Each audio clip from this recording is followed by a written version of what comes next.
This is Talk the Home of Common Sense for me, Julia Hartley-Brewer. Russell Quirk still with me. Also delighted to be joined now by Mike Cherry. He's a businessman. He's also a former chair of the Federation of Small Businesses. Good morning to you, Mike.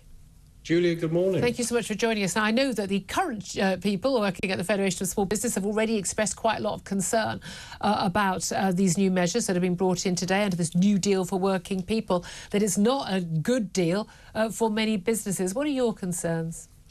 Well, I'm slightly puzzled as to why it's all suddenly come in at quite a rush at the moment, because this government is supposed to be for growth, and yet we now have another 28 or more procedures or codes of practice or actual legislation coming in that is going to seriously affect small businesses. Yeah. In many, many ways, there are a lot of businesses that already offer this within their own confines. Yeah. And I can't see why this government has suddenly brought all this in, and yet here we are, we have a 2-year consultation as well. Yeah, I find it bizarre that, again, have the consultation before you talk about it, because the bill's going to be, it's being presented. They said they would do it in the first 100 days. It's the 98th day.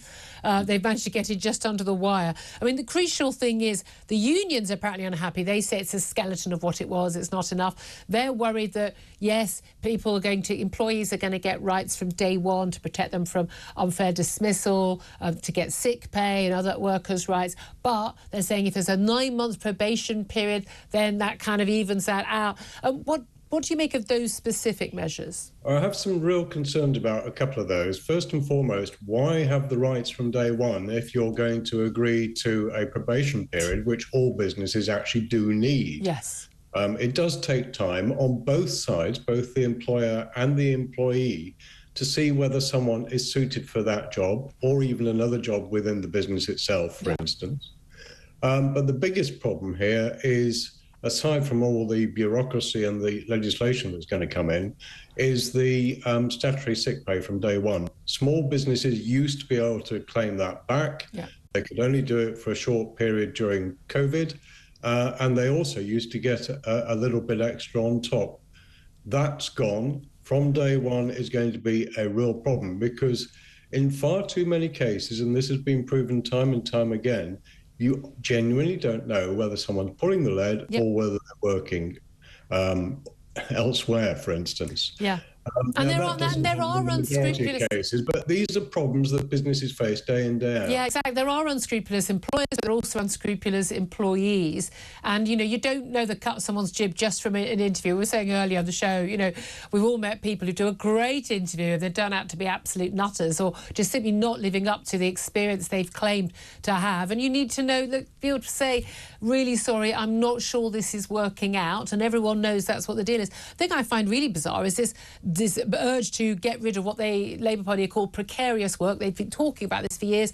0 hours contracts, blatantly exploiting workers, you know, picked on the lowest incomes. And yet, survey after survey, even one by the TUC a few years back, Centre for Social Justice, new research by them out yesterday, shows that actually for 16 to 34-year-olds, that actually the vast majority of them, 75%, are fully satisfied with their working conditions. We know also a lot of parents, particularly mums, children, they want to be able to get work during term time, but they want to be able to be off with their kids to look after them during holidays and obviously at weekends, that this works really well for employers and employees, but the government is going to ban them. Yeah, I think our surveys when I was at FSB very clearly showed that only about 7% of our members actually use 0 hours contracts, and that was because it benefited employer and employee. Yeah. I think where I came across 0 hour contracts talking to other people, it was a lot in the public sector and quite a lot in some of the private sector. Yeah. But I think what the government is now proposing is that you have a blanket ban on 0 hour contracts, but with employee options, is something I've read this morning. Now, I can't see the point of that, because it brings in another whole raft of bureaucracy businesses are going to have to follow. And as we all know, if you go to a tribunal, it takes a huge amount of effort and time away from the business, apart and cost, from the outcome may be, in taking businesses away from what they ought to be doing. And there are many, many businesses, even now, still trying to recover from COVID.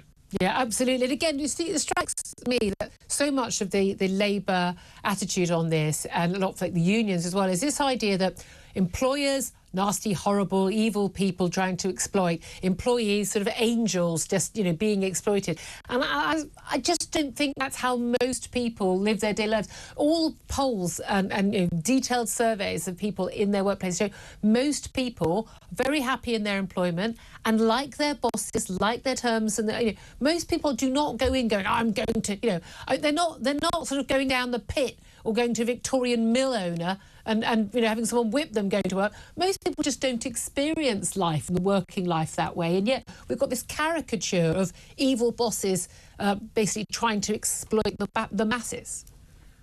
I think you'll find that the vast majority of businesses, and particularly small businesses, actually value their employees. Exactly. It is a two-part contract.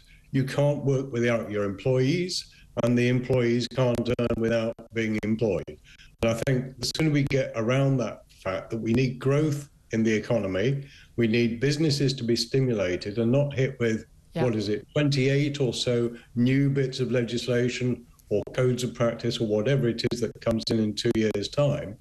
The fact that that's been delayed, I think, is a bit of a red herring, because it's still going to have an impact when it comes in 2026 rather than now. Yeah, and there's no expectation we're suddenly going to be in a booming economy then. What about the possibility, after the Institute for Fiscal Studies has said, look, there's an awful lot of extra taxes that are going to have to be raised to actually deal, if we're not going to have cuts in public services and cut public spending.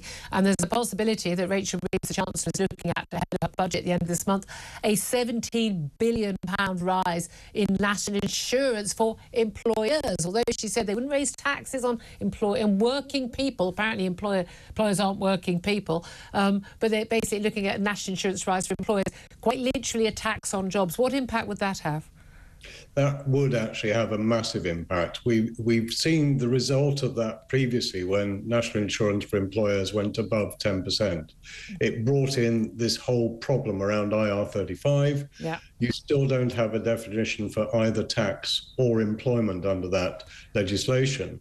And I can only see this getting worse and worse. Yeah. And what small businesses in particular, but business generally does not want, is more upfront costs. We need to be freed up to get on with our businesses and to generate wealth for the economy. Exactly. And again, most people work for small businesses, not for the big high street brands we hear about and seem to get so much access to the Prime Minister and the like.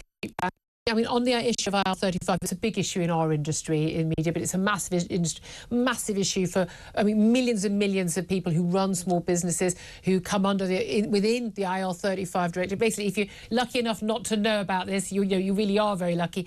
We've had changes, under Liz Truss, there were changes again and again and again about what people's status was, what tax they'd pay. But the current state of affairs we're in is it's an employer's responsibility to decide whether a contractor is within or outside IR35, but the default is that you're inside. But you have to pay tax at the same rate as an employee, a staff member. But you don't get national insurance, but you don't get any of the benefits of being on staff. You don't get sick pay, you don't get maternity pay, you don't get pension, don't get any of that job security. That's simply not fair. The reason why people paid less tax was they didn't get that extra security blanket, but now they're paying for it but not getting it. That should be a top priority, shouldn't it, for the government? Because an awful lot of these people are small business people. They are quite often, they're low earners, but also a lot of high earners who pay a lot of tax. And a lot of people I know are leaving work because of this, because it no longer pays. And it should not be down to the employer to decide on whether a contractor is under the legislation or not. The problem you have with all of this, as I said, is you need the proper definition for both tax and employment purposes. Yep. Until the government or a government comes up with that, you're not going to solve this problem. Yep. And HMRC needs more money.